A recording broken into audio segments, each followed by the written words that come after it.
La dictadura en Cuba es probablemente el ejemplo más perfecto de la mitología de la miseria y de las violaciones de derechos humanos. Que el pueblo de Cuba recupere la soberanía es fundamental en un continente que definitivamente no debe albergar dictaduras, ni crímenes de lesa humanidad, ni condiciones sociales insostenibles para su pueblo. El fin de la dictadura implica que el proceso de la revolución que introdujo un sistema fracasado debe dejar paso a nuevas oportunidades para la gente en el disfrute de sus derechos, debe dejar paso a que la gente pueda ser libre, sin control total de la vida pública y privada por parte de un Estado totalitario y corrupto. La dictadura cubana ha fracasado en lo que significa acceso a derechos y equidad, ha fracasado su sistema productivo, ha fracasado su manejo financiero, ha fracasado su manejo de la economía. La única forma de licuar sus deficiencias sociales es empujando a su gente al exilio. Se trata de un sistema que es incapaz de dar trabajo digno y honesto a su gente, que es incapaz de abrir su juventud a iniciativas, incapaz de generar un sistema productivo competitivo e incapaz de lograr soluciones para las más simples cuestiones financieras como el funcionamiento de una tasa de cambio real.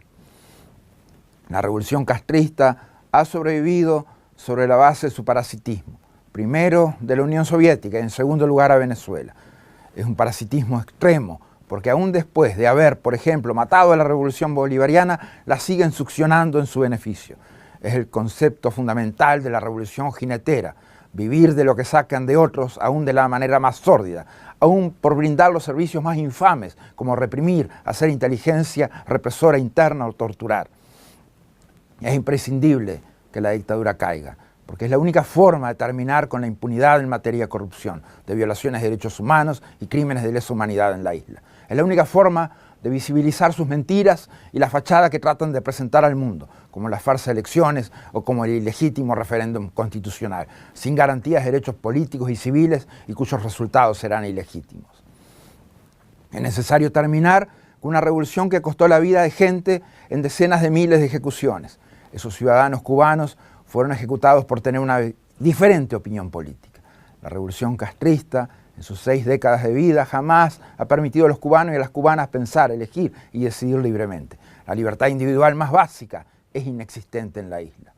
El régimen cubano es un sistema que se sostiene en la represión interna, incluso de los movimientos más pacíficos y pacifistas de todos, como las damas de blanco. Sobrevive del escarmiento político a través de la prisión de opositores, del amedrentamiento político a través de la amenaza y la tortura. Un régimen que no admite ser juzgado y no admite el menor escrutinio por su propio pueblo. Un régimen en el cual silenciar las voces disidentes es la forma de sostener la impunidad de los dictadores.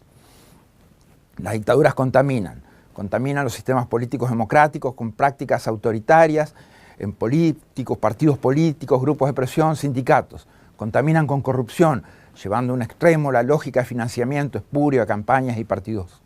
La cubana fue la primera dictadura en el continente que se introdujo en el narcotráfico y en el crimen organizado, como demostró el fusilamiento del general Ochoa, mártir de la revolución o paladín del narcotráfico castrista. El legado de esta dictadura es nefasto. Nos deja miles de ahogados y desaparecidos en el mar, millones de exiliados migrantes, nos deja a los Marielitos y también nos deja varios intentos revolucionarios fracasados en toda América Latina con un altísimo costo de muerte, violaciones de derechos humanos y sufrimiento de la gente. Su gran legado es la gente muriéndose en el mar. Su legado son los fusilamientos, la víctima de la tortura, los asesinatos extrajudiciales y las detenciones arbitrarias, la distribución de la miseria, la falta absoluta de libertades y de garantías fundamentales. No hay nada de eso que querramos. Nada de eso le deseamos al pueblo cubano. Le deseamos que puedan ser finalmente una democracia, que cada cubano tenga la posibilidad de un empleo digno, que cada cubano pueda acceder a sus derechos fundamentales sin importar qué piensa políticamente, que cada cubano pueda aspirar y decidir por una mejor vida sin la interferencia de un Estado totalitario en su camino. El pueblo cubano vivió la esperanza de cambio. Esa revolución no la hizo la comandancia, la hicieron todos los cubanos, era de todos y no de unos pocos.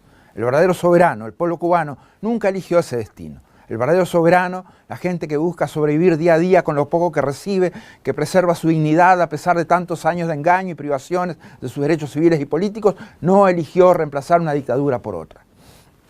Ese soberano merece recobrar, para no volver a perder jamás sus derechos a elegir y a ser electos, a expresarse libremente y sin miedo a la represión, a ser verdaderamente libres, a hacer su revolución individual cada día y no resignándose a lo que se le adjudique.